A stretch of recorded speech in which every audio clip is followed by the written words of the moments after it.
सा गरजे हम, सावन सा बरसे हम, सूरज सा चमके हम, स्कूल चले हम, स्कूल चले हम। गुड मॉर्निंग बच्चों। कैसे आप सब लोग? उम्मीद करता हूँ कि आप अच्छे से होंगे। साइंस का second chapter parts of the plant के बारे में हम आंसर क्वेश्चंस कर रहे हैं और आज आपके लास्ट ही आंसर क्वेश्चंस हैं। बाकी हमने जो बचे पहले थे क्वेश्चंस आंसर वो हमने कर चुके हैं। और आज पहला क्वेश्चन हमारा है, how is the root of a plant different from its shoot. तो जो प्लांट की रूट होती है वो उसकी शूट से क्यों डिफरेंट होती है, ठीक है, क्यों मुख्तलिफ होती है, तो उसके बारे में जानेंगे। The part of the plant which grows above the ground is called the shoot. Plant का वो पार्ट, वो हिस्सा जो ग्राउंड के ऊपर पाया जाता है उसे हम शूट कहते हैं, ठीक है। The part which grow below the ground is called root. Plant का वो हिस्सा, वो पार्ट जो ग्राउंड के नीचे ग्रो करता है उसे हम रूट कहते हैं। तो प्लांट का एक पार्ट जो ज़मीन के ऊपर ग्रो करता है उसको हम शूट कहते हैं, और प्लांट का एक पार्ट मतलब दूसरा हिस्सा जो होता है आपका वो ग्राउंड के नीचे, मतलब जिसको हम अंडर द ग्राउंड भी कह सकते हैं, ठीक है, ग्रो करता है तो उसको हम रूट कहते हैं। अब क्वेश्चन नंबर 2 है आपका, write two uses of the root, कि आपको रूट के दो यूजेस बताने हैं कि रूट का कहाँ कहाँ इस्तेमाल होता है। दो यूज़ कहने हैं आपको।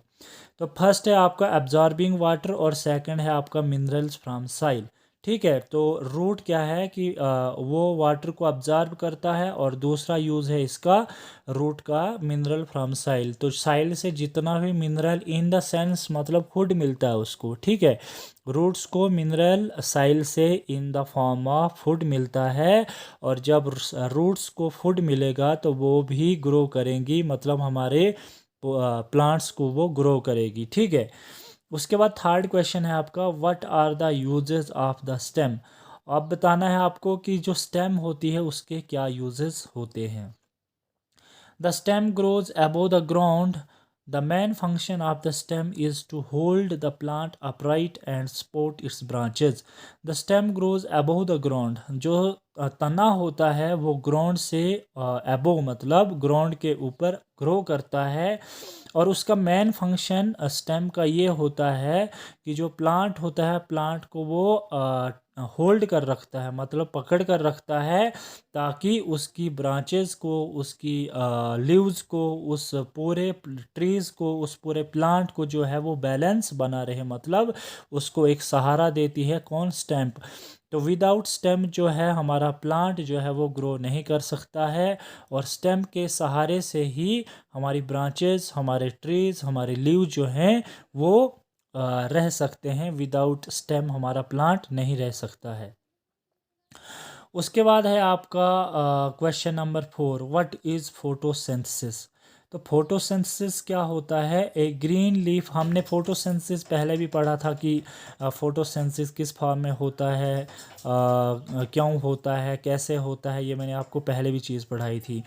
ए green leaf makes food for the plants with the help of air, water and sunlight. एक प्लांट्स का जो ग्रीन लीफ होता है, ग्रीन लीफ इसलिए होता है क्योंकि उसके अंदर क्लोरोफिल होता है, और तभी जिन लीव्स के अंदर क्लोरोफिल प्रेजेंट होता है उस प्लांट्स के जो लीफ होते हैं वो एयर, वाटर और सनलाइट मतलब हवा, पानी और सूरज की रोशनी की मदद से अपने लिए खाना तैयार करते हैं, ठीक है। This process is called photosynthesis. इस प्रोसेस को हम फोटोसिंथेसिस कहते हैं। तो सारे बच्चे ये 4 क्वेश्चंस अच्छे से पढ़ेंगे, याद करेंगे, और आपको कहीं डिफ़िकल्टी या कहीं आपको परेशानी आ रही है तो आप मुझे व्हाट्सएप या मुझे फ़ोन नंबर कर सकते हैं, और मैं आपकी परेशानी को दूर करूँगा।